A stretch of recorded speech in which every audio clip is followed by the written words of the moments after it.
I'm in.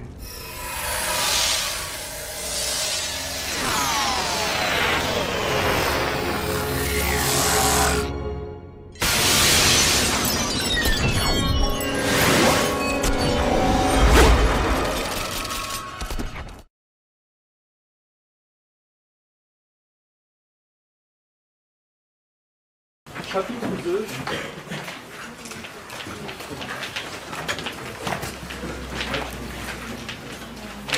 Force. Situation statique.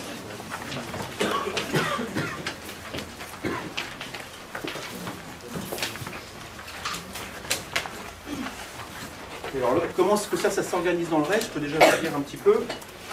Je vais vous présenter, on va discuter de la notion de force ensemble, ça va nous amener à la notion de vecteur, parce qu'un vecteur, une force c'est décrit par un vecteur.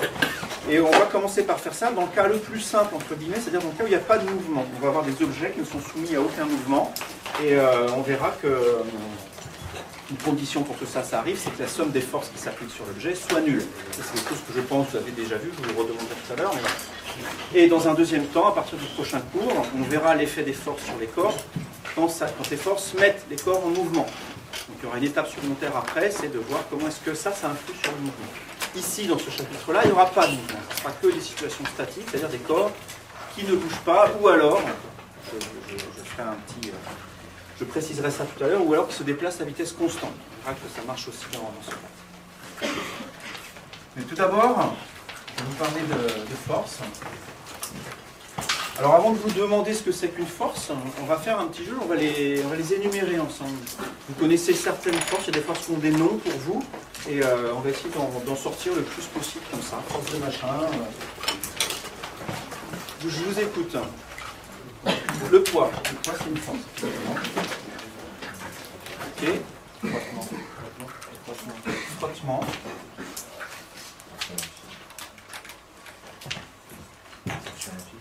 Tension d'un fil.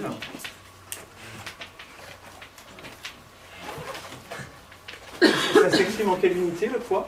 Une force dans le système international, effectivement, c'est des newtons. Ça s'exprime en quelle unité, le frottement? En newton aussi? Okay. Ça s'exprime en quelle unité, la tension d'un fil? Newton? En volts. C'est ça que je voulais faire dire. Hey, yes.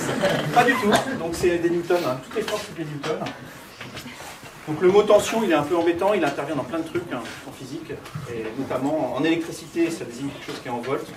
Une différence de potentiel. Mais ici, pas du tout. C'est des newtons. Donc tu gagnes un point. D'autres forces, allez-y. Force gravitationnelle. Gravité. En plus court, mais c'est ça. Force gravitationnelle. Réaction du support. Bien.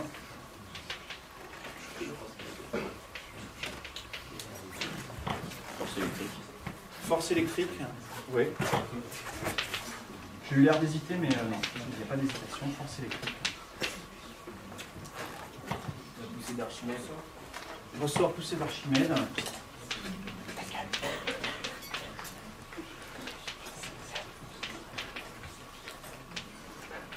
D'accord.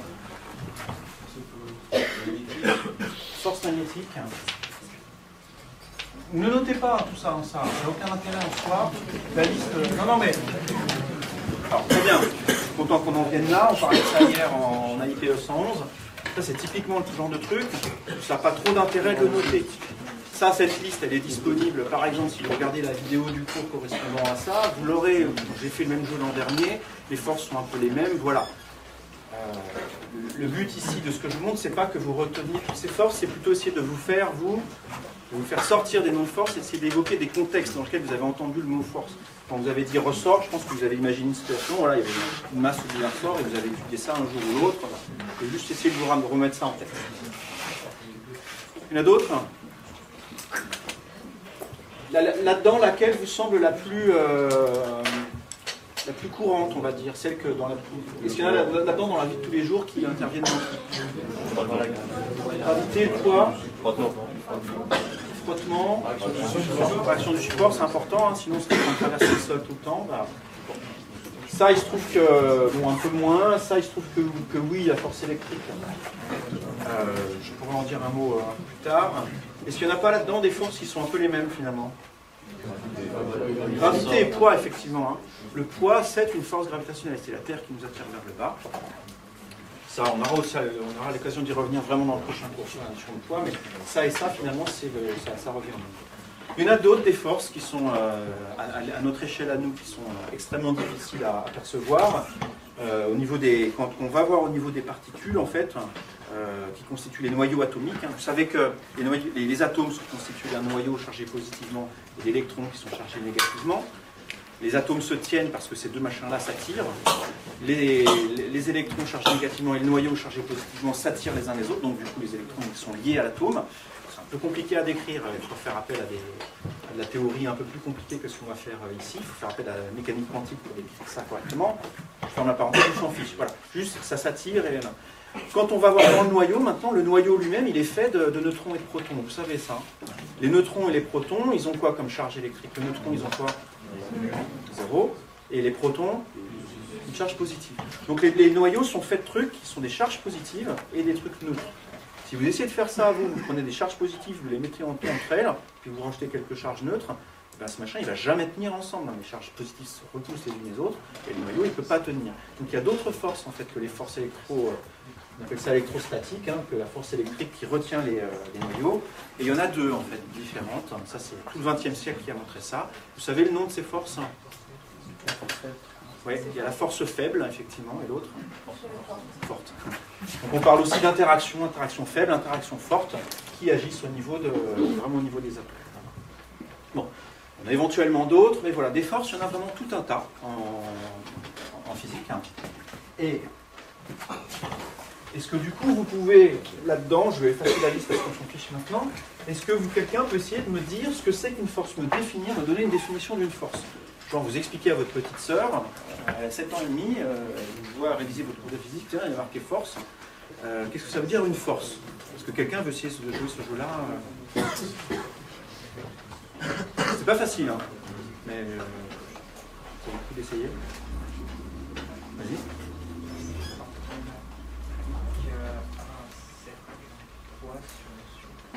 On dirait que tu marches dans l'eau. Un certain poids. Vas-y, hein, parce que je ne veux pas moi. C'est appliquer un poids sur une surface et sur une certaine distance. Appliquer un poids sur une certaine surface, une certaine distance. Alors, je pense que ta petite sœur, elle n'a pas compris là.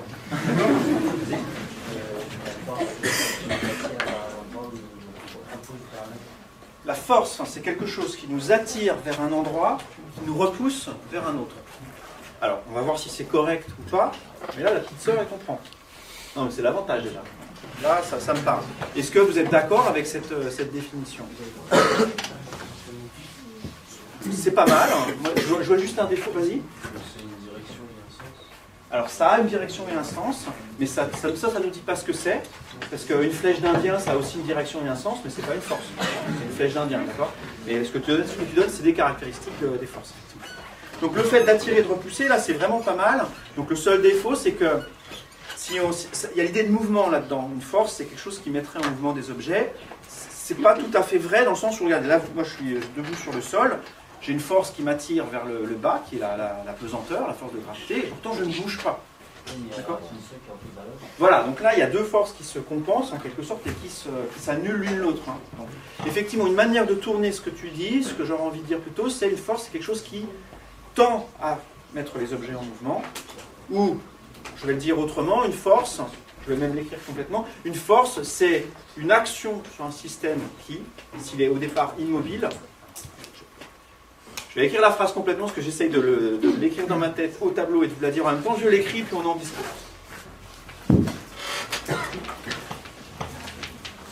Action qui, agissant sur un système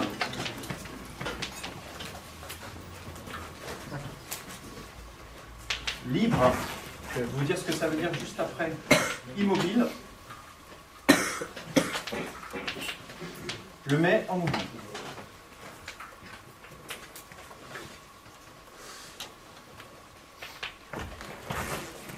action qui, agissant sur un système libre, immobile, le met en mouvement. Alors, ce qu'on avait appelé, une bonne fois pour toutes, qu'on va appeler système. Le système en physique, c'est le truc qu'on étudie. Voilà, j'ai une craie que je fais tomber, pouf, et je vais voir combien de temps elle va tomber. Le système, c'est ce que j'étudie, c'est mon objet d'étude en quelque sorte. On appelle ça un système tout le temps. Libre, ce que j'entends par libre, c'est qu'il n'est soumis à rien justement. On a quelque chose, une craie par exemple qui serait dans l'espace lointain, au-delà de toute la planète, tout ça, elle est en apesanteur, là elle flotte tranquille, là, il ne se passe rien. Une force, c'est si moi j'arrive vers ce système qui est bien tranquille tout seul, qui ne bouge pas, j'arrive, je fais quelque chose dessus et paf, ça le met en mouvement. C'est ça qui va définir une force. Si vous regardez toutes les forces que j'ai écrites au tableau tout à l'heure, c'est le cas. J'approche une planète, pouf, la craie va se mettre à être attirée par la planète. Si la craie est chargée, j'approche un champ électrique, pouf, là ça va mettre l'objet en mouvement. J'ai pas entendu. Ça peut l'immobiliser aussi. Ça peut l'immobiliser, mais là j'ai pris comme si au départ il est immobile, la force va le mettre en mouvement. Mais tu as raison, si au départ il n'est pas immobile, ça peut éventuellement l'immobiliser. Voilà. Alors, ne prenez pas cette définition trop au pied de la lettre, je pense qu'elle est pas mal, merci. Mais on pourra lui trouver des défauts. La notion de force, en fait, elle deviendra claire au fur et à mesure qu'on l'utilise, vous verrez. Voilà. Le jeu de trouver des définitions extrêmement claires pour les notions, et genre on essaierait d'expliquer à un extraterrestre qui ne connaît rien d'autre physique ce qu'on appelle une force, ça peut être intéressant, mais ça prend du temps, etc. C'est pas ça que je veux faire ici. Donc je vais quand même supposer que vous avez un peu l'intuition de ce que c'est que cette force-là. Si c'est pas le cas, et si à un moment vous dites non mais là je comprends pas pourquoi ce truc vous l'appelez une force, pour moi c'en est pas une, on pourra en discuter au cas par cas. Pas de souci. Donc voilà, une force, ça va être ça pour nous. Par exemple, ça va être une des choses que vous avez listées tout à l'heure. Et, comme quelqu'un l'a dit, effectivement, ça se représente en physique par un objet qu'on appelle un vecteur. Une force est représentée par un vecteur.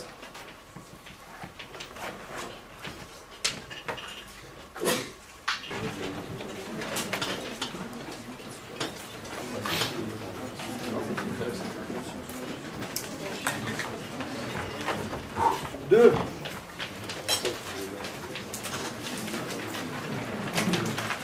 Principe de la statique.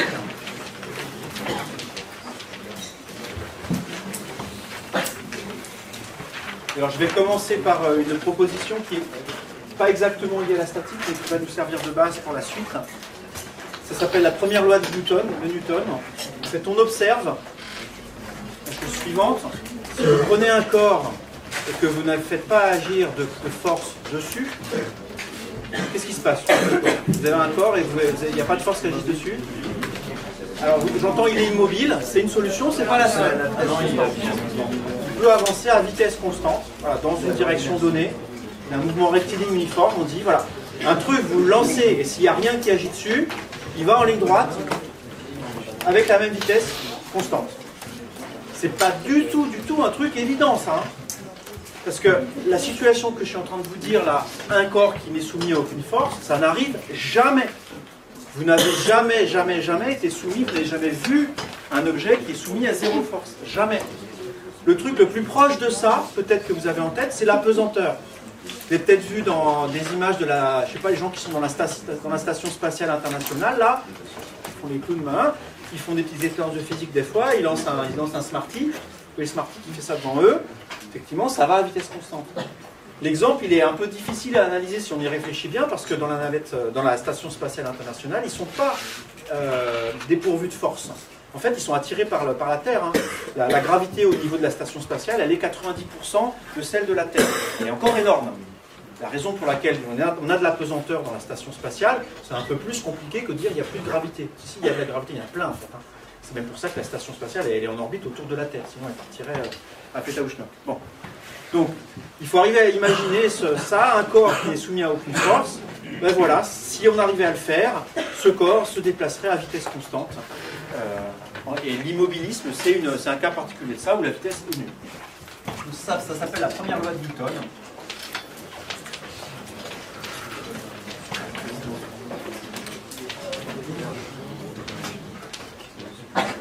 Un corps soumis à aucune force a un mouvement rectiligne uniforme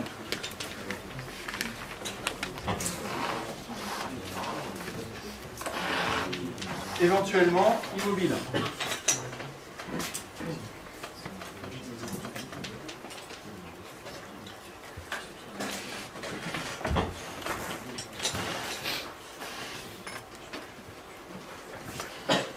Ce à quoi on va s'intéresser dans ce cours, là, dans ce chapitre, c'est des situations où les corps ne bougent pas. Par exemple, voilà, cet objet là posé sur la table, c'est pas le plus passionnant qu'on a étudié, on prendra d'autres trucs, des éléphants, tout ça, mais pour l'instant on peut comme ça. Le pose sur la table, il bouge pas. Moi je pose la question, bah tiens, quelles sont les forces qui agissent là-dessus? On n'est pas du tout dans la situation difficile. Mais si vous réfléchissez bien, si vous faites le lien entre tout ce qu'on a fait jusqu'à maintenant là, je vous ai dit que les forces étaient représentées par des vecteurs. Je vous ai dit par ailleurs que les vecteurs, on pouvait les ajouter, et qu'en ajoutant 2 ou 3 vecteurs, on pouvait obtenir le vecteur nul. Vous mettez tout ça ensemble, vous imaginez qu'il y a des situations dans lesquelles un corps pourrait être soumis à plusieurs forces. Les forces auxquelles est soumis ce corps s'ajoutent les unes les autres. Pour trouver la force totale, on va ajouter les différents vecteurs, et il y aura des situations dans lesquelles les vecteurs vont donner le vecteur nul. C'est-à-dire que l'objet sera soumis à un ensemble de forces qui se compensent, qui font 0. Si c'est le cas, c'est pas très difficile, je pense, d'admettre qu'on va se retrouver dans la même situation qu'ici. C'est-à-dire qu'un corps qui est soumis non pas à aucune force, mais à tout un tas de forces qui, au total, font 0, garde à lui aussi un mouvement rectiligne uniforme. Ça vous semble absurde, ça? Il se trouve que c'est vrai. Hein. Des fois, je vous montrerai ça, vous me direz non, puis ça sera faux. Mais là, il se trouve que c'est vrai. Effectivement, je peux remplacer là-dedans le mot « à aucune force », ça, par « soumis à des forces qui se compensent ». Je l'aurais écrit, non, j'ai pas envie.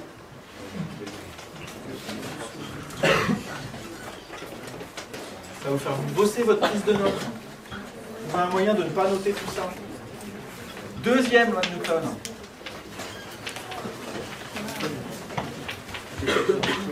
Vous remplacez ce qui est ici par des forces qui se compensent.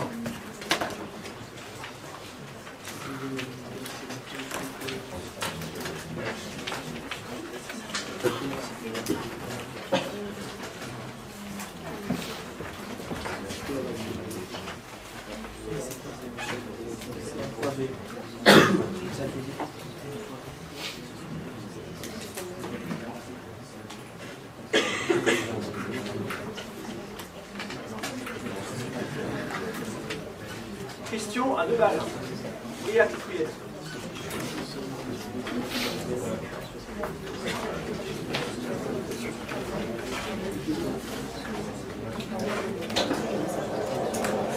Dans la situation que vous avez sur l'écran ici, est-ce que vous voyez tous la question? Bloc métallique sur une pente, les deux forces qui sont représentées ici, on discutera après de ce que c'est. Question, vous ne la voyez pas. Est-ce que le bloc est en équilibre? Oui, je vous laisse lire. Non, ils n'ont plus force dirigée sur les points vers le bas, etc. Je vous laisse lire pendant 30 secondes, et puis je vous demanderai votre avis. Je vous laisse 2 minutes. Discutez entre vous. Ceux qui n'ont pas répondu ça, voyez avec votre voisin, discutez-en.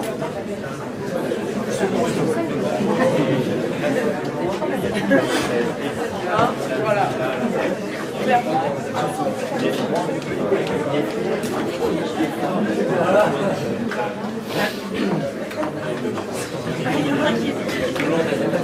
Alors effectivement, vous avez l'air de vous être auto-convaincu que c'était la réponse C, hein, massivement. C'est effectivement la réponse C. Le bloc n'est pas en équilibre, parce que les forces qui sont ici n'ont pas une somme qui est nulle. D'accord ? Vous prenez le vecteur R et vous mettez au P, la somme ça ne fait pas 0. Donc déjà la première elle n'est pas possible. Ici, si vous mettez si c'était B, vous mettez une force dirigée vers la pente, vers le bas, c'est-à-dire comme ça ne marche pas non plus. Vous sommez ces 3 vecteurs, vous n'allez jamais trouver 0, ils vont tous vers le bas. Donc ça, tout ça, c'est les forces qui entraînent le corps vers le bas. La question C, oui, il manque une force dirigée vers la pente vers le haut. Effectivement, il faut quelque chose qui retienne en fait le corps, qui l'empêche de tomber. Ici, le poids devrait être perpendiculaire à la pente. Pas du tout. Le poids, c'est quelque chose qui vous attire vers le centre de la Terre, donc ça va vers le bas. C'est ce qui est défini, même le bas, la gravité, le poids. Donc il n'y a pas du tout de raison qu'il soit perpendiculaire à la pente. Et il manque la réaction d'un fil dirigé verticalement. Bah non, il n'y a pas forcément besoin de fil. Il y a plein d'autres situations qui mettent ce système à l'équilibre, par exemple des frottements ici, où un éléphant qui est en train de tirer le truc vers le fond. Donc dans le genre de questions qu'on va se poser dans ce cours, il y aura par exemple la suivante. Vous avez envie de vous jeter par la fenêtre, attaché à un fil qui est accroché à votre frigidaire. Les trucs, frigo, balcon, frigo, balcon, attaché, puis vous vous jetez. Est-ce que c'est intelligent ou pas? Alors on va se poser ce genre de questions. Ne pas y répondre tout de suite et ne le faites pas avant qu'on en ait parlé en cours. Mais pour analyser ce genre de truc, on aura besoin d'adopter la méthode suivante pour savoir si un système est au repos ou pas. On va faire le bilan des forces qui agissent dessus et voir si ce bilan des forces peut faire 0 ou pas. Donc, si la question qu'on se pose c'est est-ce qu'un corps peut être au repos ou pas, c'est vraiment ça. Est-ce que la somme des forces fait 0? Donc la première chose qu'il faut savoir faire, c'est un bilan de force. Et alors quand je dis un bilan de force, il faut savoir sur quoi agissent les forces. C'est-à-dire qu'on a un système donné, et on va se poser la question, quelles sont les forces qui agissent sur ce système. Pour illustrer ça, vous allez considérer la situation suivante. Une table, posée par terre, avec dessus... Voilà.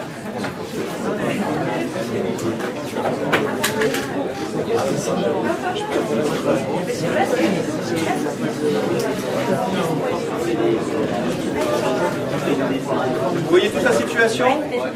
La question que je vous pose, c'est faites le bilan des forces qui agissent sur la table. D'accord?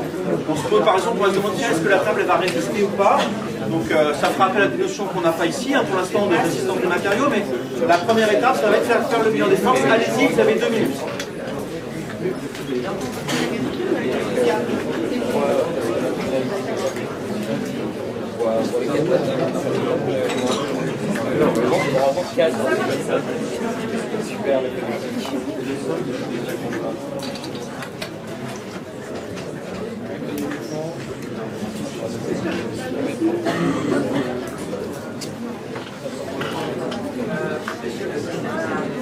Le système, c'est la table.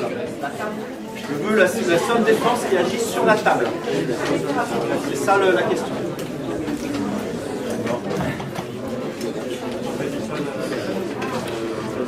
Si c'est une force qui agit sur la table, jamais. Je sais pas. C'est une question effectivement. Non, le système, c'est la table. Donc je répète, le système, c'est la table. Dans le système, il n'y a pas le sol, il n'y a pas l'éléphant, c'est la table. On ne peut pas savoir si le sol va résister globalement, on va savoir si la table va résister.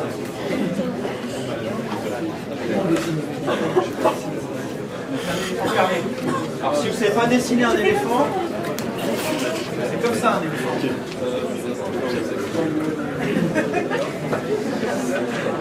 Voilà.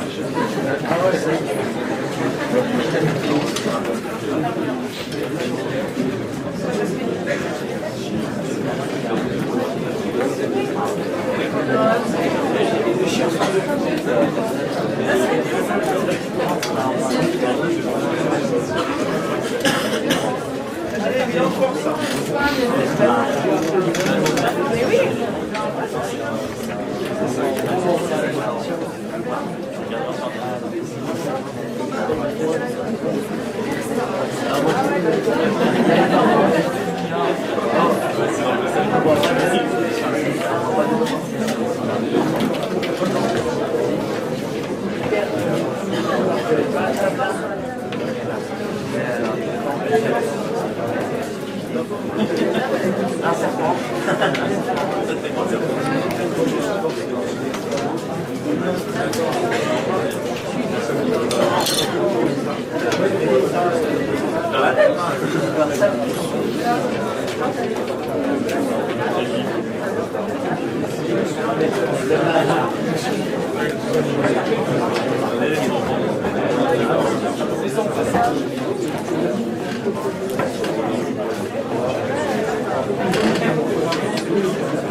Alors, c'est parti, bilan de force. Donnez-moi des forces qui agissent sur la table. J'entends le poids de l'éléphant. Ouais, ça va être l'éléphant. Ok. Réaction du support duquel? Sol.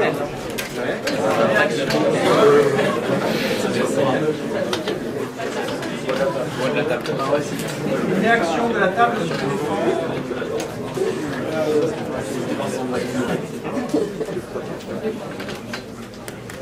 J'ai entendu pousser d'Archimède à un moment là, vous avez une discussion. Mais elle est quand même là. On a poussé l'Archimède sur la table dessus.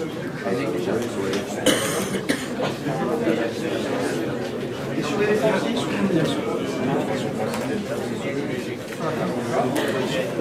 Vous les envoyez d'autres, des forces?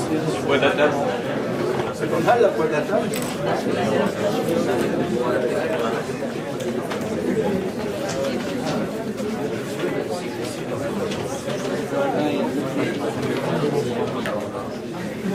Est-ce qu'il y en a qui veulent dire frottement de l'air?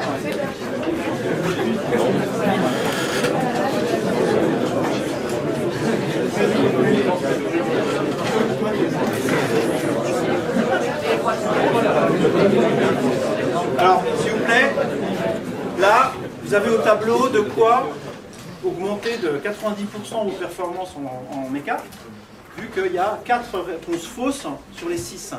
Ce qui est super, non mais je suis vraiment très content, on va pouvoir en discuter un peu. Mais du coup, écoutez bien les arguments des uns des autres, peut-être que vous allez débugger vous-même certains trucs, d'autres non. Donc vas-y, tu voulais dire quelque chose? Ouais. Frottement de l'air, effectivement, c'est quand il y a un mouvement entre l'air et l'objet. Votre voiture à l'arrêt n'est pas freinée par les frottements. Je sais pas, sauf s'il y a du vent, mais du coup c'est l'air qui bouge, peu importe. Les frottements, c'est quand il y a un mouvement relatif. Donc, dans toutes les situations statiques, d'accord, les frottements de l'air n'auront pas lieu d'être. Il pourra éventuellement y avoir certains frottements qui s'appellent les frottements solides. On y reviendra, il y aura un chapitre dédié à ça. Mais ça, effectivement, ici, non. Poussée d'Archimède. Donc, ça c'est correct, elle est là, mais effectivement, elle est négligeable. Il y aura un chapitre dédié à la poussée d'Archimède aussi. Donc, je vais la barrer, mais non pas parce qu'elle est fausse, mais parce qu'ici, on va la négliger. C'est pas une faute ici, c'est juste quelque chose. Alors attention, erreur que vous faites, refaites, et c'est normal, d'accord? Mais écoutez bien, le poids de l'éléphant, c'est pas une force que subit la table, c'est une force que subit l'éléphant. C'est le poids de l'éléphant. Ce à quoi la table elle est sensible, c'est pas le fait elle n'est pas directement sensible au fait que la terre attire l'éléphant. Elle est sensible au fait que les pattes de l'éléphant ici, elles appuient sur la table. Ce à quoi elle est sensible, c'est la force des pattes de la table sur l'éléphant. Vous allez me dire, c'est pareil, c'est pas l'éléphant. Non, il y a des situations, là il se trouve que ça va être pareil, vous avez des situations dans lesquelles ça ne sera pas vrai du tout. Par exemple, vous mettez l'éléphant non pas sur une table, mais dans un ascenseur. Au moment où l'ascenseur, par exemple, est en train de descendre, accélère vers le bas, l'éléphant est soumis à son poids, mais comme l'ascenseur est en train de descendre, l'éléphant il appuie un petit peu moins sur la table que sur le sol de l'ascenseur que s'il était immobile. Vous l'avez tous ressenti ça? L'ascenseur qui est en train de descendre, hop, vous vous sentez plus léger. D'accord? Vous appuyez moins sur le sol. Ça ne veut pas dire que vous avez maigri, hein? Non. Vous faites le même poids. Simplement, la force qui agit sur le sol, ou la force du sol sur vous n'est pas la même. Donc, attention, le poids des objets agit simplement sur les objets. Il y a des situations où si vous dites que c'est le poids de l'éléphant qui agit sur la table, ça va vous mettre dans l'embarras et ça va vous induire les choses. Autre, donc ça non. Autre erreur aussi que vous faites, j'ai lu, vous m'avez dit réaction de la table sur l'éléphant. Ça, c'est une force qui agit sur l'éléphant. C'est même marqué dans la phrase. C'est pas une force qui agit sur la table. Donc en fait, le bilan des forces qui agissent sur la table, il ne faut pas le prendre en compte ça. Donc au final, là-dedans, ça c'est pas le cas. Il en manque une, effectivement. Il manque la 0 qui serait force des pattes de l'éléphant sur la table. Et donc, si je les trace, ces forces, bah, il y en a là, il y en a une qui est ici, une qui est là. Il y a les pattes de la table. C'est marrant, on dit pattes pour la table et pour l'éléphant aussi. Et puis, il y a le poids de la table, voilà. Vous pouvez mettre, par exemple, ici. Donc, on aura ici typiquement 9 forces. Il y a 4 pattes à la table, 4 pattes à l'éléphant, et puis le poids de la table qui agit vers le bas. Ça sera un bilan de force correct. L'exemple qu'on va traiter aujourd'hui, je vais vraiment faire l'archétype du problème, vraiment le truc type qu'il va falloir savoir faire. Il y aura quelques étapes, hein. Il y aura une méthode, il y aura quelques manipulations mathématiques à faire, ça sera une projection de vecteurs, c'est quelque chose qui vous pose problème, quelque chose que peut-être vous ne savez pas encore faire, et l'objectif c'est qu'à la fin du semestre vous sachiez faire. Donc il y aura quelque chose qu'il faut que vous appreniez, que vous compreniez, que vous expérimentiez, voilà, qu'à la fin vous sachiez faire. Prêtez vraiment attention à ce qui va se passer aujourd'hui. Je pense qu'il n'y a pas grand monde dans la salle qui n'est pas concerné parce qu'il sait déjà faire le truc de A à Z. D'accord ? C'est pas quelque chose de compliqué. Il y aura un moment où je vous dirai, voilà, pendant un quart d'heure, ça c'est vraiment l'exemple type de ce qu'on va faire et il faudra vraiment que vous sachiez faire ce quart d'heure-là. C'est pour ça que j'ai ressorti la caméra. Cette année, je ne vais pas refilmer tous les cours, mais probablement que le petit bout de cours qui correspond là, ça je mettrai la vidéo à votre disposition pour que vous puissiez la re-regarder. Bon. La dernière fois, on s'est intéressé à... donc je vous ai dit ce que c'était que des forces, que c'était décrit par des vecteurs et tout ça, et je vous ai énoncé le principe fondamental de la statique qui disait que quand un corps ne bouge pas, c'est que les forces qui s'appliquent sur lui, en tout, s'annulent, se compensent, ont une résultante nulle. Leur somme fait 0. Et on va mettre ça en application sur le système simple suivant. Je peux déjà vous dessiner. On a une pente comme ça, avec un angle alpha, et on pose une boîte dessus. Voilà. Et la question qu'on se pose, c'est à quelles conditions est-ce que cette boîte tient sur la pente. Typiquement, l'expérience que je suis en train de vous décrire, c'est ça. Et si je penche la table comme ça légèrement, les objets tiennent sur la table, ils ne glissent pas. D'accord ? Si je la penche trop, ça va tomber. Ce qu'on va se poser, c'est quelle est la condition d'équilibre des corps dans une telle situation. Donc ça c'est ça qui va nous prendre le quart d'heure dont je vous parlais tout à l'heure. Pour ça, j'ai quand même besoin de vous décrire un petit peu plus précisément un certain nombre de forces qui interviennent très souvent dans les problèmes de mécanique. Ça, pour l'instant, je l'efface, j'y reviendrai tout à l'heure. Je voudrais parler de deux forces. Je voudrais vous parler du poids et je voudrais vous parler de la force de réaction du support. Voilà, quand on appuie sur quelque chose, quelque chose appuie sur nous, on appelle ça la réaction du support. Et ça, il faudrait aussi nous en dire de nous. Alors, ça va s'appeler, ça va être petit 3, probablement. Le petit 2 devant être principe de la statique. Si je ne me suis pas trompé dans... C'est ça. Donc 3 exemples de force.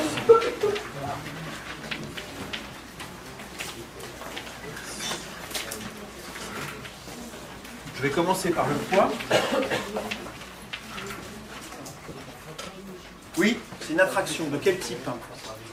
Gravitationnelle. Très bien, c'est ça le mot que je voulais entendre. Un des mots que je voulais entendre. Donc le poids, c'est effectivement une force gravitationnelle. C'est le fait que si je lâche cette craie ici, au moment où je l'ai lâchée, la Terre attire la craie vers le bas.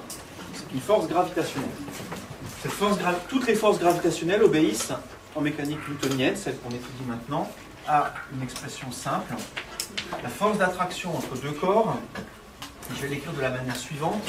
Si j'ai un corps 1 qui exerce une force sur un corps 2, le petit dessin correspondant, ça va être, on a un ici, on a un corps 2 ici, et je m'intéresse à la force qu'exerce 1 sur 2, c'est-à-dire que je m'intéresse à une force qui part ici, et c'est elle que je note F de 1 sur 2.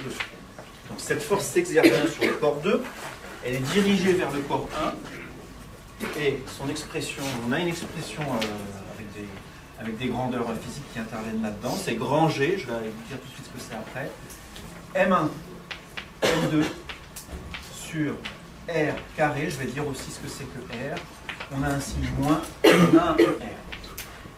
Pour ceux qui sont loin, mon gribouillis, ça rend probablement illisible, je vais l'effacer proprement. Voilà.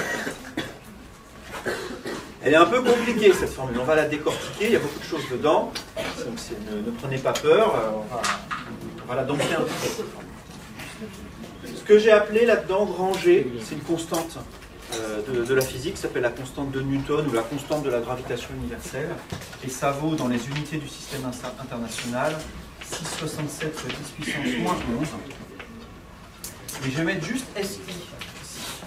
Je vous laisse le soin, c'est un exercice que je vous demande de faire, vraiment faites-le quand vous arriverez, vous réviserez votre cours ce soir ou demain. Vous prenez cette constante-là et avec l'expression qui est ici, vous déterminez les unités qui vont bien ici dans le système international en fonction de kilogrammes, de mètres et de secondes. Et vous vérifierez, vous cherchez sur internet constante de Newton, vous allez trouver tout de suite la dimension sans aucun problème en un clic et demi, et vous vérifierez que vous avez bon. D'accord ? Donc faites-le, je fais confiance pour ça, je le vérifie pas, je ne vérifierai pas ça, mais faites-le. Donc voilà, ça c'est la constante de la gravitation universelle. Les quantités M1 et M2 qui sont ici, ce sont les masses des deux corps. M1, la masse du corps 1, M2, la masse du corps 2, ça s'exprime en quelle unité ça ? En kilogrammes, très bien. Le R qui est ici, c'est la distance entre les deux corps. Plus précisément ici, si les deux corps sont sphériques, c'est la distance entre les centres des deux corps. C'est la distance qui est ici. R. Et enfin, le vecteur UR. Donc c'est un vecteur qui est dirigé de 1 vers 2. S'éloigne, c'est un vecteur qui s'éloigne du corps, qui est responsable de la force. Je vais le dessiner ici. Hein. Les vecteurs, on peut les dessiner partout. Je les dessine là ou ailleurs, ça ne change rien, mais c'est peut-être un petit peu plus parlant de l'écrire au niveau du corps qui est en train de créer la force. Donc c'est un vecteur qui, on dit qu'il est radial, c'est-à-dire il va d'un corps vers l'autre, et sa norme vaut 1. Souvent, quand on met un U pour un vecteur, U indique quelque chose. Moi, ça sera toujours le cas dans le cours. Ça veut dire que c'est un vecteur de norme 1. Sa longueur, c'est 1 dans le système d'unité choisi. Ce qui veut dire que le vecteur qui est ici, en fait, il ne joue pas dans la norme de la force. Si je veux calculer la norme de la force, ça, la norme vaut 1. Donc, c'est juste la valeur absolue de la grandeur qui est là. Donc, le vecteur qui est là, il est juste là pour indiquer une direction. Le vecteur UR, il pointe dans cette direction-là. Et ce que vous dit la formule qui est ici, on a F, le vecteur F qui est opposé à UR. Toute la grandeur qui est ici est positive. Hein. Le vecteur F ici est de sens opposé à UR. C'est bien le cas ici sur le schéma, ça vous dit bien que la force va de 2 vers 1. D'accord ? Vous allez calculer... Alors, juste ça sous une forme un petit peu différente, et après je vais vous demander de faire une application numérique de ça. On peut l'écrire ça sous la forme suivante. F de 1 sur 2, c'est égal à M2 fois moins G M1 sur R2 UR. Est-ce que vous êtes d'accord avec ça? J'ai juste mis M2 en facteur, hein, j'ai pas inventé l'eau chaude. Hein. Ce truc-là, on lui donne un nom. Ça, on l'appelle petit g. Ça va s'appeler l'accélération de la pesanteur. On peut montrer avec l'analyse dimensionnelle de façon simple que ça a effectivement la dimension d'une accélération.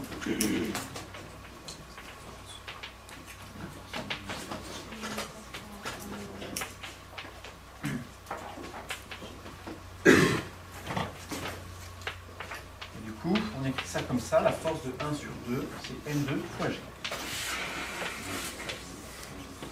Voilà, c'est quelque chose qu'a dit quelqu'un tout à l'heure quand on demandait des informations sur la force. Quelqu'un a dit le poids c'est M fois G, ben voilà, c'est ça. Le M2 ici, hein, c'est la masse du corps qui est en train de subir la force.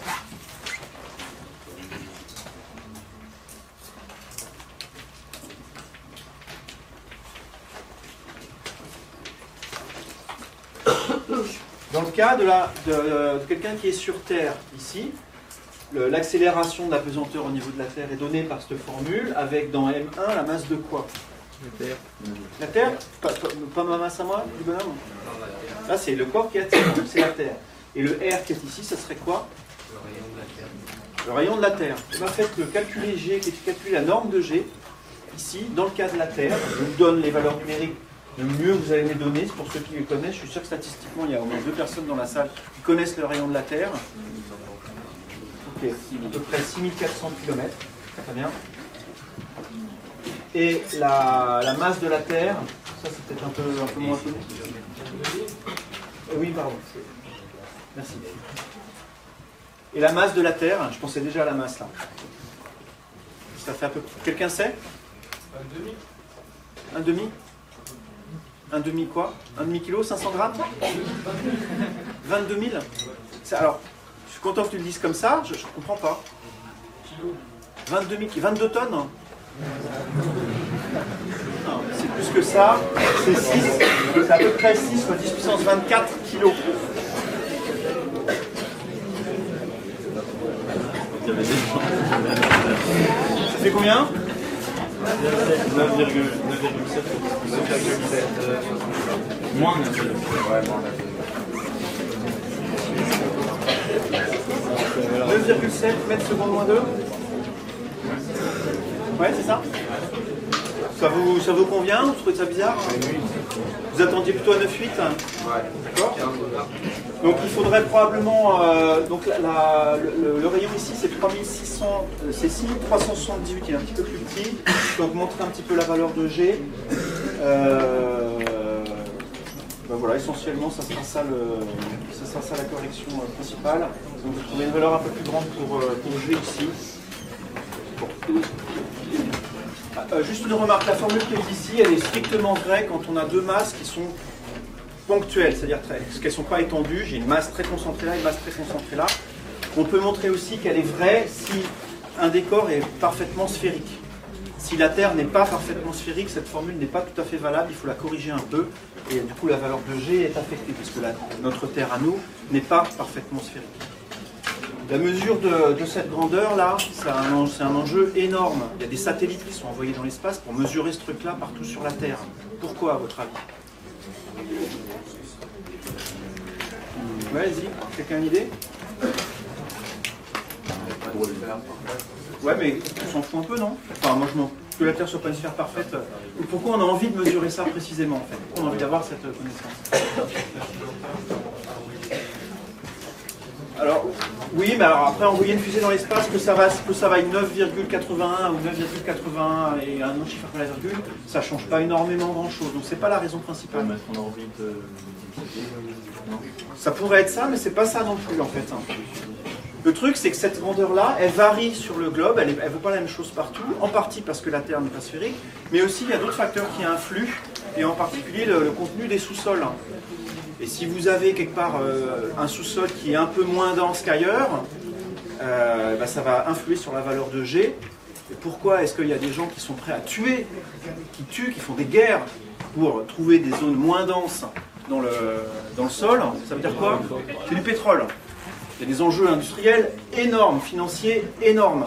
On détecte du pétrole avec une variation de G comme ça. Au début du XXe siècle, vous aviez des gens qui se baladaient avec des pendules. Non pas, c'était pas le professeur Tournesol qui cherchait le pétrole comme ça. C'est pas ça, hein. C'était sérieux. On mesure le temps que met le pendule pour osciller. Si on mesure ça précisément, la période d'oscillation du pendule vous donne la valeur de G à cet endroit-là. Et vous faites ça un peu partout sur un champ. Et si vous apercevez qu'il y a une anomalie quelque part, c'est que dans le sol il y a quelque chose. Et vous pouvez creuser, trouver du pétrole et devenir milliardaire. Voilà. Il y a des enjeux donc énormes hein, là-dessous. Hein. Une fois sur deux, si vous avez quelque chose qui est fait avec des moyens énormes, c'est qu'il y a du pétrole à la clé. Bref, ceci nous écarte. Ça, c'est la force gravitationnelle qui est donc responsable du poids. Ce qu'on appelle le poids, c'est ça. On aura l'occasion d'y revenir un petit peu plus tard. C'est une force qui va jouer énormément dans la suite. Une des applications qu'on va étudier dans le prochain cours, pour le coup probablement, ça sera la chute libre. On laisse tomber des trucs, on regarde comment ça tombe. Ça aussi, ça a une importance énorme. Je vous expliquerai pourquoi à ce moment-là. Et on aura besoin de cette force. La deuxième force dont je veux vous parler, c'est la réaction, ce qu'on appelle la réaction du support.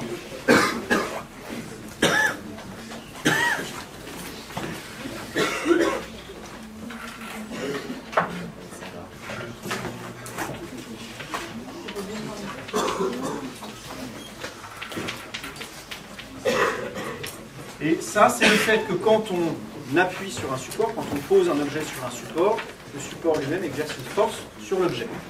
Par exemple, l'exemple de l'autre fois,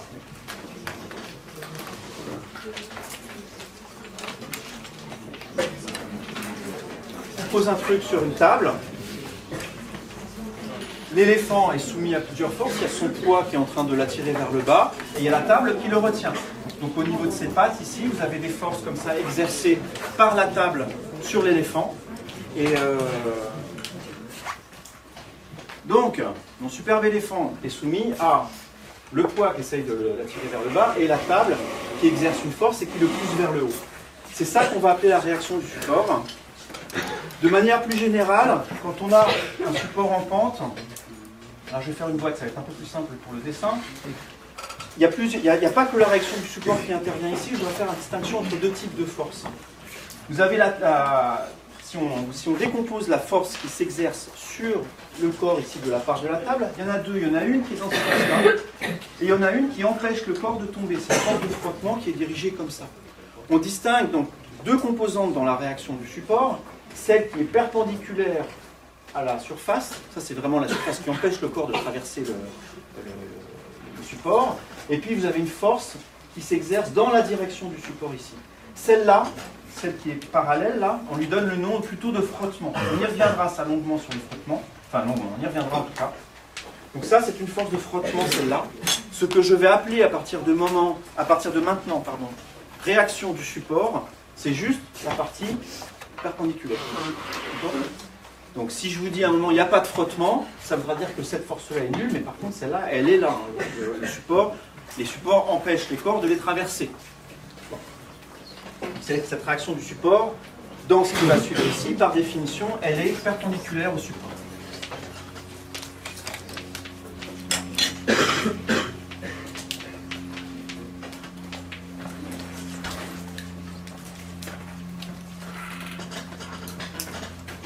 Et dernière chose que je vais vous dire avant qu'on passe vraiment à l'exemple, au super exemple là que je vais vous présenter. Je le mentionne comme un exemple de force, mais en fait ça sera un peu séparé. Allez, je vais même faire je vais faire une section parce que c'est quand même logiquement un petit peu séparé du reste. Je vais vous parler de la loi d'action et de réaction.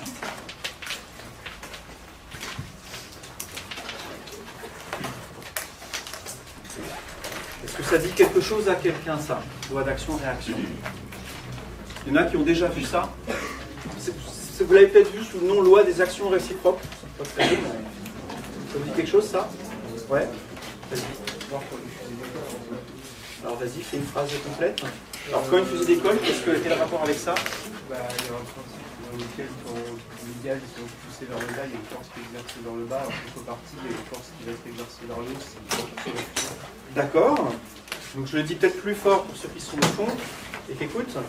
Il dit, ça c'est ce qui se passe dans les fusées, quand une fusée éjecte, donc on a une force qui éjecte le gaz vers le bas, inversement, du coup la fusée subit une force vers le haut. C'est ça que tu as dit. Hein. Ouais. C'est effectivement une conséquence de ça, c'est une manière de le dire. De manière plus générale, la loi d'action-réaction, elle vous dit la chose suivante. Je vais l'écrire pour toutes lettres. Si un corps A exerce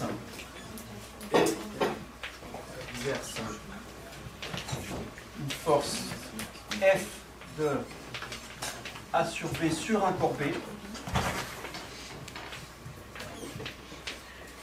alors, quelqu'un peut terminer la phrase? Alors, corps B exerce une force F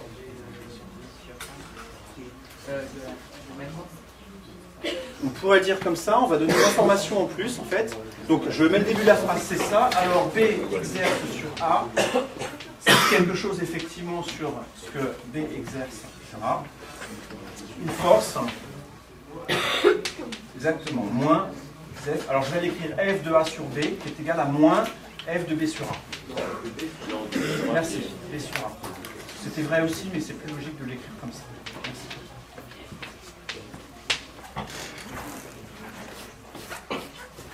Si je pousse un truc, le truc pousse sur moi. C'est ça, la loi d'action-réaction. Je l'écris ici dans le cadre du chapitre sur la statique des forces. Ça va être beaucoup plus général dans toutes les situations. Même si vous avez un truc en train de bouger, que vous fassiez vraiment dans toutes les situations, si vous poussez sur un truc, le truc pousse sur vous. Et selon la loi qui est écrite là-bas. Donc cette loi-là, elle est vraiment, vraiment super importante. Vous allez écrire des choses fausses et faire des déductions fausses à partir de cette loi-là, parce que parfois vous avez mal l'interpréter. J'y reviendrai, j'essaierai de vous signaler de temps en temps. Bah, tiens, là vous avez envie d'écrire ça, mais je suis sûr que c'est pas ça que dit la loi qui est ici. Donc assurez-vous que vous l'avez bien écrite déjà sur votre feuille, ça, que vous avez écrit tous les termes correctement.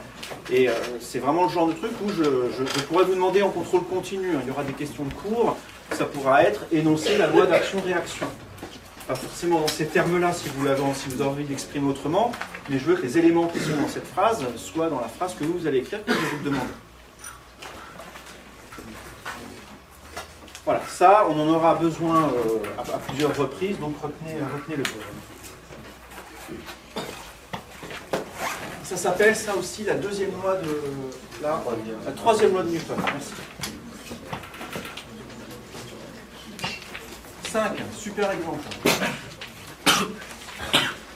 Super, pas parce qu'il va être très bien, enfin il va être bien, mais super parce qu'il va être très général et que si vous comprenez ça, vous êtes le roi du pétrole de la mécanique. Donc là, j'insiste, à partir de ce qu'on va faire là maintenant, on va exiger vraiment de vous que vous sachiez faire ce genre de choses. La question que je vais vous poser, vous allez commencer vous par réfléchir, c'est la suivante. Donc comme je vous disais tout à l'heure, on a un sol en pente avec un angle alpha. On a un corps posé dessus comme ça.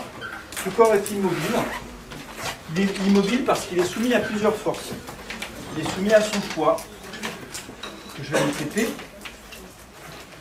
Et il y a une autre force qui l'empêche de tomber. Si avec le poids, il tomberait, il traverserait le support. Donc on a envie de se dire, il y a la réaction du support. La réaction du support, comme je vous l'ai dit tout à l'heure, elle est orthogonale au support. Et comme ça, je vais l'appeler R pour réaction.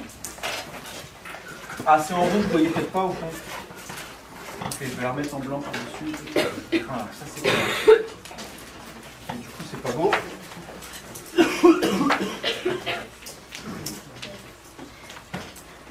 Est-ce que ça vous va, ça, comme bilan des forces?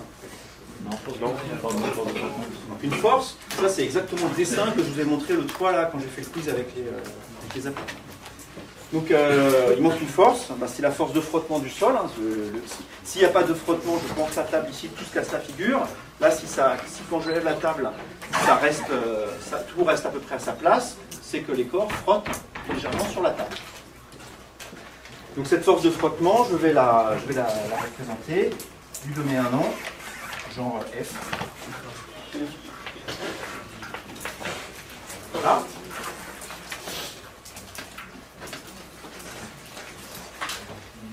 Si le corps est à l'équilibre, s'il ne bouge pas, s'il est immobile, qu'est-ce que vous pouvez me dire d'intelligent sur ces trois forces? Non, leur somme est nulle.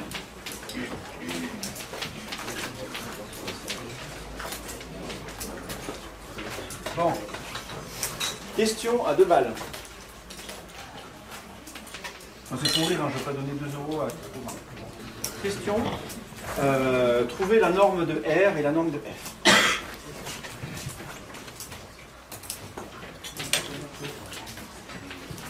D'accord.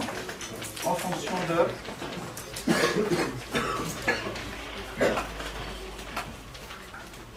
M, la masse du corps, et de G, l'accélération de la pesanteur qui intervient aussi dans le corps. Donc la M ici, c'est la masse du corps. Le corps est de masse M. Donc prenez-vous 3-4 minutes. Ouais, alors justement, donc, je vais le dire à tout le monde, d'accord, parce que vous êtes probablement nombreux à faire cette erreur-là. Donc ici, vous êtes déjà confronté à une première erreur. Donc, je vous ai dit la dernière fois, attention, vous allez vous tromper. Donc là, c'est ce que vous êtes en train de faire, ce que vous avez fait ou ce que vous allez faire. Vous ne pouvez pas, à partir de l'équation vectorielle qui est là-bas, celle qui est encadrée au tableau à ma droite, vous ne pouvez pas en déduire que norme de F plus norme de R plus norme de P est égal à 0. Vous ne pouvez pas faire ça, c'est pas vrai. Ça n'implique pas ça.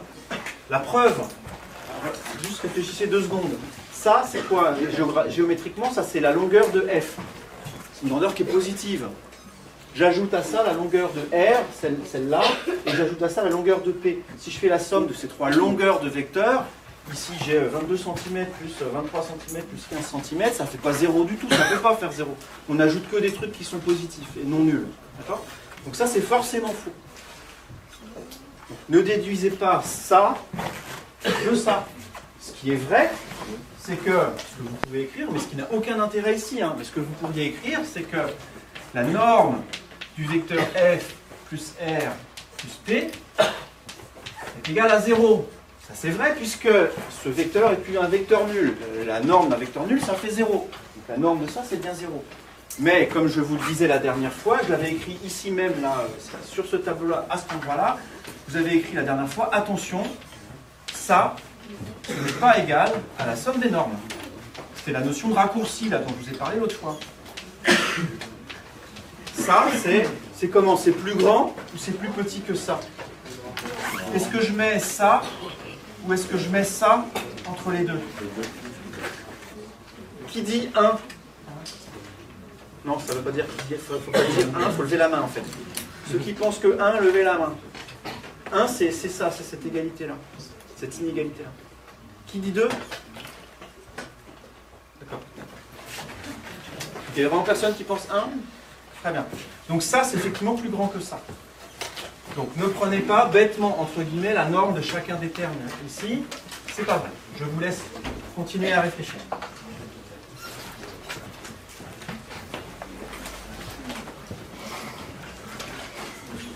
Donc là, je passe, et puis du coup, je vois une erreur et je le dis à tout le monde. Donc que ça vous mette pas mal à l'aise. Hein.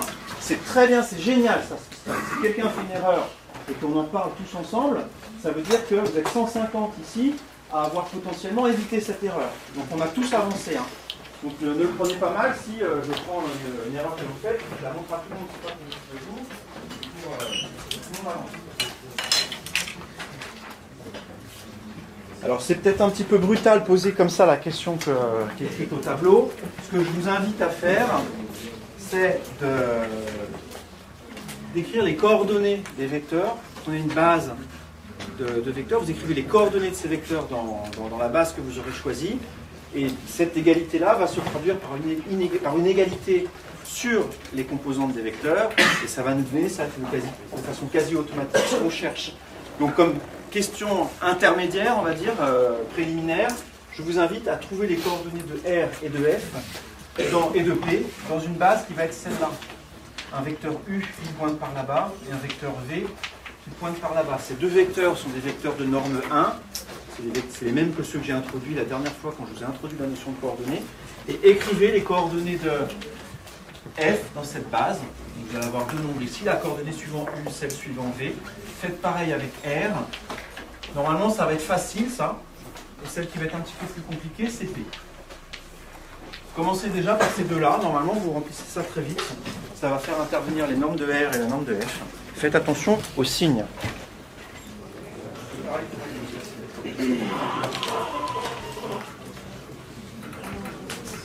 Alors, le vecteur F, il est suivant quel vecteur?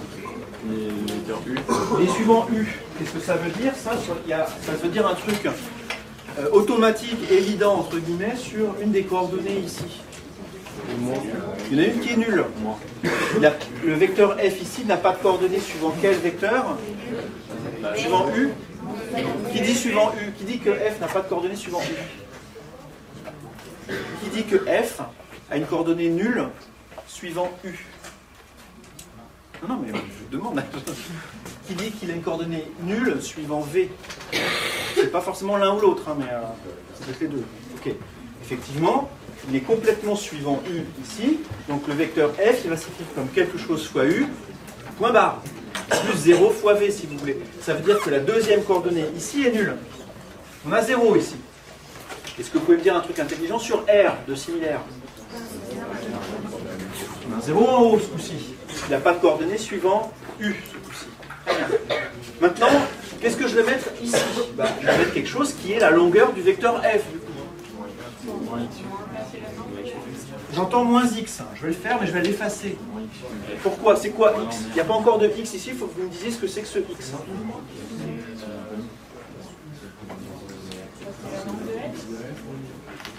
Alors attention, c'est certes... Vas-y. Alors, donc là vous êtes en train de me dire ce qu'il faut mettre à la place de ça. Très bien, ça va être moins norme de f, effectivement.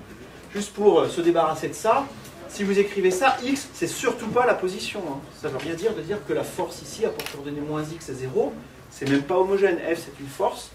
Ces coordonnées qui vont là-dedans, ça doit être des forces, ça doit avoir la dimension de Newton. Ça ne peut pas être une longueur.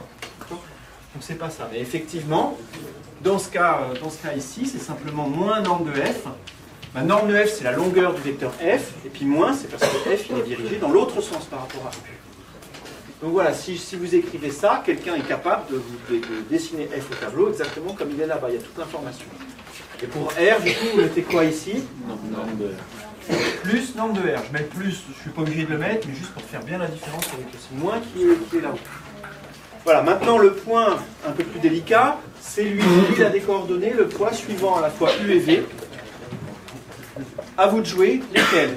Quelle est la composante de P suivant U? Quelle est la composante de P suivant V? Ça va demander d'utiliser des sinus et des cosinus de l'angle alpha.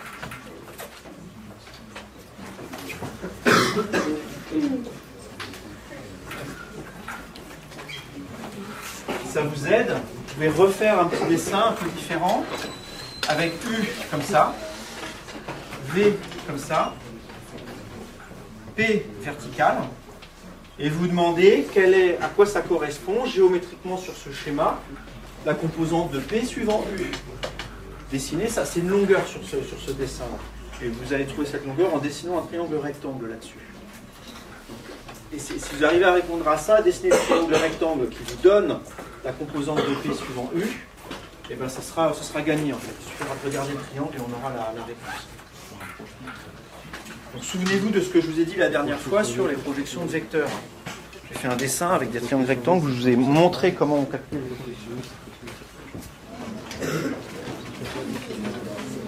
Donc là, je sens un flottement. Jean, vous ne voyez pas du tout de quoi je vous parle en fait. Bon, ça va entre vous. Je rembobine. On se retrouve la dernière fois à ce même tableau. Je vous ai dit la dernière fois quelque chose comme ça. J'ai un vecteur que j'avais appelé probablement A. Je munis ici cet axe, cela, un vecteur. C'est particulièrement important ce que je suis en train de vous dire. Vous allez faire ça pendant vraiment beaucoup de fois dans les TD, précisément. Si vous ne savez pas, si vous ne comprenez pas ce que je vais être en train de raconter là, vous n'avez aucune chance de suivre la suite. Vous allez en baver pendant tout le semestre, vous allez taper des tôles à tous les contrôles. C'est clair, hein? Je parle toujours qui m'intéresse. Donc on a un vecteur U ici unitaire, un vecteur V unitaire, et je vous rappelle que trouver la coordonnée du vecteur A suivant U, c'est dire quelle est la longueur qui est ici. Vous vous souvenez de ça? Hein, ça c'est la longueur qui est ici, c'est la coordonnée de A suivant U. Comment est-ce que ça c'est relié à ce que je suis en train de vous raconter? Là, ici on a un triangle rectangle. Si ça, j'appelle ça l'angle alpha, que vaut la composante qu'on cherche ici? C'est la longueur de A, c'est l'angle de A, fois une fonction trigonométrique de alpha, laquelle?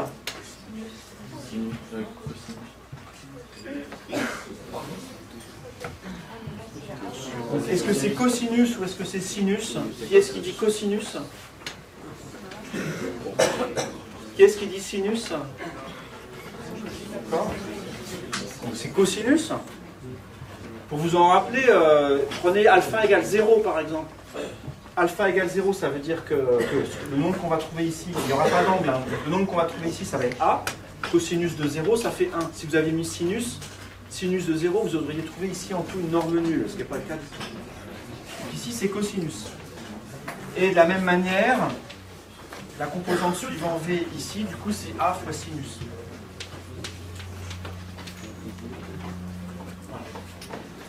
Ça va, ça?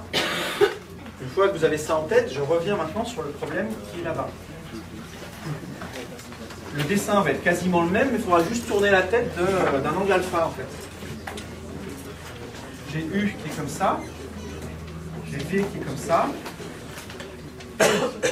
qui est comme ça. On cherche la coordonnée de P suivant l'axe U. Je refais le dessin. Ça s'appelle projeter. Hein. Je projette le vecteur P sur l'axe U, donc je construis ce triangle rectangle-là, et la coordonnée que je cherche, suivant U, c'est cette longueur-là. C'est vrai ça? Ça correspond à ce que j'ai dit tout à l'heure en tout cas. Et du coup, ça c'est égal à norme de P fois, ben, je vais introduire par exemple cet angle-là, ça je vais l'appeler l'angle θ, c'est fois le cosinus de θ. Faites attention parce que je peux écrire des choses fausses pour vous faire réagir. Est-ce que vous êtes d'accord avec ça? Entendu. Pardon? Si, c'est ça. Moins cos? Ah non, c'est quoi ça? Pourquoi moins? Non, c'est... Ici c'est bien plus parce qu'on est bien dans le même sens que U. Hein. Donc ça va vraiment être un plus. Et c'est effectivement le cosinus. On projette, c'est le même dessin que tout à l'heure. Hein. Là c'est le côté adjacent par rapport à l'hypoténuse. Donc c'est bien le cosinus qui donne cette longueur-là. Donc la longueur qui est ici, c'est P fois cosinus de l'angle θ. Maintenant, l'angle θ, nous ce qu'on nous donne dans le texte, c'est pas tout à fait ça comme angle. Nous on nous donne l'angle que fait U avec la verticale, avec l'horizontale. C'est-à-dire, si je prolonge U comme ça, je mets ici une horizontale, c'est cet angle-là qu'on nous donne, alpha. Quelle est la relation entre alpha et θ? Et c'est ça qui vous pose problème en général. C'est plus ça. C'est, en fait, on nous donne un angle et moi j'en veux un autre. Quelle est la relation entre alpha et θ? Pourquoi ils seraient égaux ces deux-là?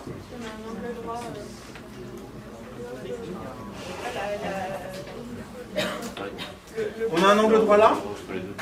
D'accord? Là, en fait, là, sur ce qui va se passer là, j'insiste vraiment sur le fait qu'il ne s'agit pas de savoir le résultat à l'avance. Moi, je ne sais pas le résultat, là, je n'ai même pas cherché à le savoir, mais on va trouver. En fait, on va juste faire un enchaînement logique, il n'y a même pas à réfléchir, vous ne pouvez que écrire la bonne solution si vous faites ça de manière, donc en suivant les pas un par un. Là, on me dit il y a un angle droit, bah, c'est vrai, je le dessine. Pourquoi ça nous intéresse ça? Parce que du coup, on a les trois angles qui sont là, celui-là on l'appelle θ, ça c'est pi sur 2, et ça c'est alpha. Qu'est-ce que vous pouvez dire d'intelligent sur ces trois angles-là? Leur somme est égale à, d'accord, angle plat, 180 degrés, ou pi si on est en radian. Donc alpha plus pi sur 2, je vais travailler en radian ici, plus θ est égal à pi. Je passe le pi sur 2 de l'autre côté, ça me dit que alpha plus θ est égal à pi sur 2. Et donc ça me dit que θ est égal à pi sur 2 moins alpha. Voilà. Donc non, ces deux angles n'étaient pas égaux, il y en a un qui est complémentaire de l'autre. C'est ce que nous dit la figure qui est là. Hein. J'ai juste reporté les angles et dit que la somme faisait pi. Du coup, il va nous embêter lui. Ça vaut P fois cosinus de pi sur 2 moins alpha. Et là, vous pleurez parce que ça fait appel à vos connaissances de trigo. Et vous dites, non, j'ai pas de connaissances en trigo.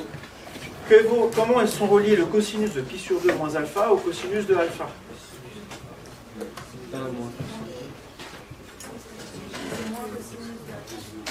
Alors, j'entends moins cosinus de alpha. J'ai cru entendre sinus alpha. Quelqu'un a dit ça? Est-ce que quelqu'un veut dire plus cosinus de alpha? Est-ce que quelqu'un veut dire moins sinus de alpha? Non, on hésite entre ces deux-là, du coup. Comment on fait? On ne sait pas, on se demande comment on fait. Comment on fait? Comment tu as su que c'était sinus? Très bien, on dessine le cercle trigonométrique, on dessine l'angle alpha ici, par exemple, et on dessine pi sur 2 moins alpha. Pi sur 2 moins alpha, c'est l'angle qui est comme ça, du coup. J'ai simplement fait la symétrie de ça par rapport à la première bisectrice. L'angle qui nous intéresse maintenant, c'est ici, pi sur 2 moins alpha. On voit effectivement que le cosinus de cet angle-là, c'est-à-dire la longueur qui est là, c'est égal au sinus de l'autre. Voilà. En dessinant le cercle et puis en se rappelant ce que sont les sinus et les cosinus sur le cercle trigonométrique, on arrive effectivement à voir que ça c'est P. Voilà le sinus de l'angle alpha. Ben voilà, on a la composante de P. Suivant l'axe X, c'est P sinus alpha. C'est écrit tout petit, vous ne voyez rien.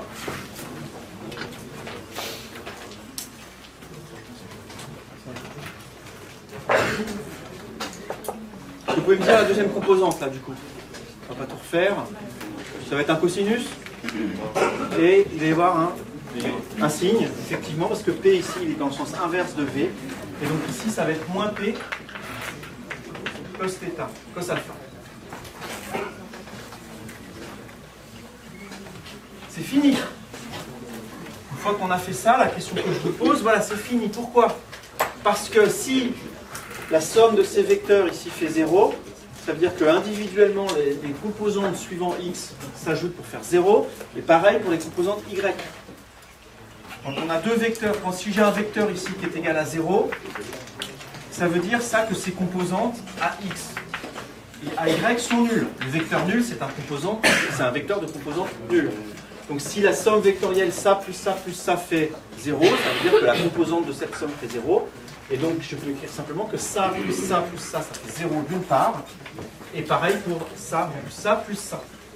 Donc ça me dit que le raisonnement ici est fini. F plus R plus P est égal à 0. Ça implique que moins F plus 0 plus P sinus alpha est égal à 0 d'une part, et d'autre part 0 plus norme de R plus moins P cos alpha est égal à 0. Ce que je peux aussi écrire en passant le F de l'autre côté, ça me donne la réponse à la question que je vous ai posée. La norme de F du frottement ici, c'est P fois sinus alpha. Et la norme de R, c'est P fois cos alpha.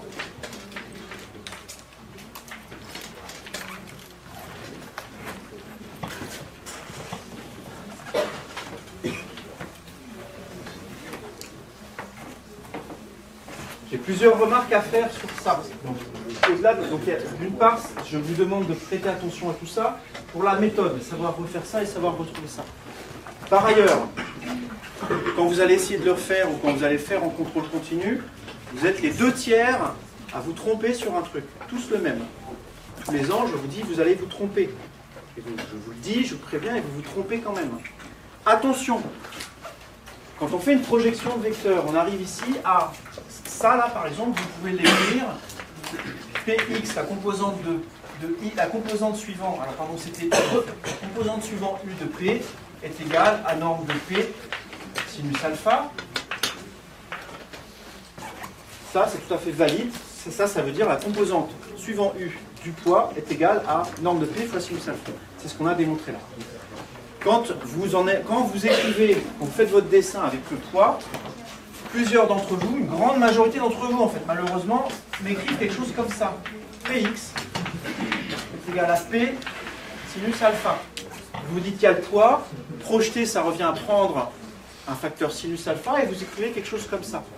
Pire, vous en arrivez à écrire, mais vraiment explicitement, quelque chose comme ça. Dans le meilleur des cas, le signe moins est présent parce que vous avez fait attention, vous écrivez ça. Ça ne veut rien dire. Rien. Ça, c'est un nombre, ça peut valoir 1, 27, pi sur 4, exponentielle de moins sinus 3. C'est un nombre, d'accord? Ça, c'est pas un nombre du tout, c'est un vecteur. Ça, c'est un vecteur avec une direction donnée, c'est même un vecteur qui pointe vers le bas.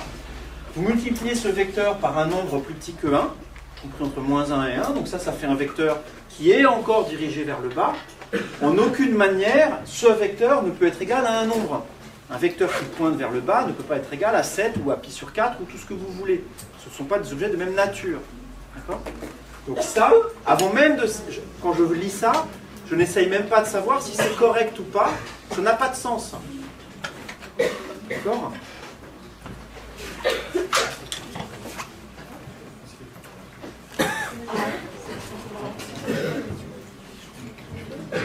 J'ai essayé de vous trouver une analogie ou quelque chose qui va vous parler. Imaginez que on vous pose une question sur une longueur et vous dites la longueur d'une seconde c'est 3 kilos. Vous n'allez même pas essayer de savoir ce qui est passé dans la tête du gars qui vous a dit ça. C'est visiblement il y a un truc qui n'est pas passé. Ou bien vous avez mal posé la question, ou bien le gars n'a pas compris la question, mais Vous n'allez pas passer 1 heure à essayer de savoir pourquoi la vitesse d'une seconde, c'est 3 kg. Ça n'a pas de sens, la phrase n'a pas de sens. C'est exactement la même chose ici, hein. Même si ça vous est peut-être moins évident. Ça, c'est le même. Moi, quand je vois ça, ça me fait le même effet. Essayez d'égaliser deux choses qui n'ont aucun rapport l'une avec l'autre. Donc faites attention à ça. Donc là, c'est peut-être un peu dur pour vous parce que vous vous dites, ouais, mais là, on vient juste de le voir. Oui, bah d'accord, vous aurez le temps, vous aurez plusieurs TD pour faire tout ça proprement, vous serez aidé, vous vous tromperez, c'est pas grave, voilà. Il faut qu'au moment où vous arriviez à la fin du semestre, vous ne fassiez plus ce genre d'erreur.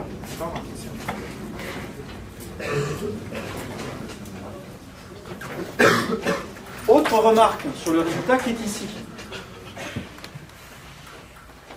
Une erreur que vous faites aussi très souvent, c'est d'écrire de manière quasi automatique la réaction du support est égale au poids. Et vraiment, mais ça c'est aussi plus de la moitié, hein, statistiquement. Donc vous faites un petit dessin, le petit dessin qui était là-bas, vous avez la réaction du support qui est comme ça, le poids qui est là, par de là, la force de frottement F, là, et vous m'écrivez, des fois vous m'écrivez ça. Alors vous, c'est pas vous, hein, mais c'est vous plus tard peut-être. Vous m'écrivez des fois ça, R est égal à moins P, parce que vous dites, ah bah non, mais là, attention, c'est pas égal, c'est opposé, c'est dans l'autre direction. Bah non, ce vecteur-là n'est pas du tout l'opposé de celui-là. Si je prends le vecteur P ici et que je mets un signe moins devant, le vecteur que j'obtiens, c'est ce vecteur-là, c'est l'opposé, voilà, je change la flèche de sens. Le vecteur P qui est ici n'est pas du tout égal, ça c'est moins P, pardon. Le vecteur moins P en jaune n'est pas du tout égal à R, ils n'ont pas la même direction. En plus, ils n'ont pas la même norme, donc ça, c'est pas vrai. Et ça, c'est pas vrai non plus. On se voit ici, la norme de la réaction, c'est P fois cosinus alpha. Ici, c'est plus petit. La réaction du support est plus petite que le poids. Ça devrait vous sembler évident, ça. Hein, si vous êtes debout sur la table, effectivement, si la table est horizontale, la réaction du support, ça va être égal à votre poids. Maintenant, si je penche la table, vous allez moins peser sur la table. À la limite, quand la table devient presque verticale, vous appuyez presque plus sur la table. D'accord ? Par contre, si jamais on lève la table et que vous restez immobile sur la table, il y a quelque chose qui vous empêche de tomber, mais c'est plus la réaction du support, c'est le frottement du coup. Hein, quand vous êtes accroché comme ça à une paroi qui est avec un angle comme ça, c'est pas une force dans cette direction-là qui vous retient. C'est une force dans cette direction-là, parce que vous êtes accroché ou parce qu'il y a un frottement. C'est celle-là en fait. Et effectivement, quand alpha devient proche de pi sur 2, c'est F qui devient proche du poids. D'accord ? Mais de toute façon, quel que soit l'angle alpha, la norme de la réaction n'est pas égale à celle du poids. Donc, ça, c'est aussi quelque chose sur lequel je suis très sévère quand je corrige les contrôles continus, en particulier parce que je vous l'ai dit explicitement, si dans un problème, vous écrivez la somme des forces et vous commencez par « on sait que R est égal à P », je ne lis pas la suite. Non, moi je ne sais pas. Je ne le sais pas et d'ailleurs c'est faux en général. Il peut arriver que vous l'écriviez et que ça soit vrai dans ce cas-là, mais ça ne m'intéresse pas. D'accord ? Si vous voyez un animal systématiquement et vous dites que c'est un chat, bah des fois ça sera un chat, vous aurez raison. Vous voyez un éléphant, vous dites c'est un chat, vous avez tort. Donc si vous dites c'est un chat comme un perroquet, on ne va pas vous taxer d'intelligence. D'accord ? Je vais faire pareil. Vas-y.